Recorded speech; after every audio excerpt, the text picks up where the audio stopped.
মানে উপরতলাতেই থাকে আমার একদমই। সম্প্রতি প্রচারিত হচ্ছে রক্তবীজ 2 ছবিটি।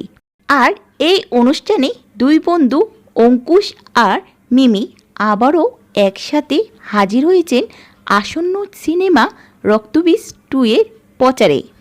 তবে প্রমোশনের মাঝেও জমে উঠল হাসি ঠাট্টা আর ইয়ার্কি। অঙ্কুশ একের পর এক মজার কথা, চারপাশে হাসির রোল উঠল।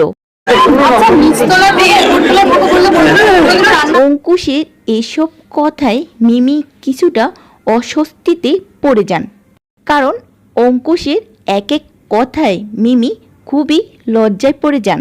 আর তখনই মিমি ক্যামেরার সামনে থেকে হঠাৎ করে অভিমানে আসর থেকে চলে যেতে চাইলেন।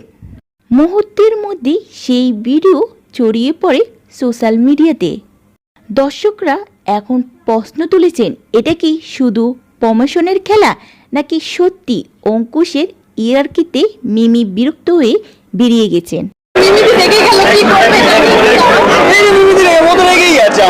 সবকিছু মিলিয়ে রক্তবীজ 2 মুক্তির আগে আলোচনার কেন্দ্রবিন্দুতে দুই তারকার এই ঘটনাই।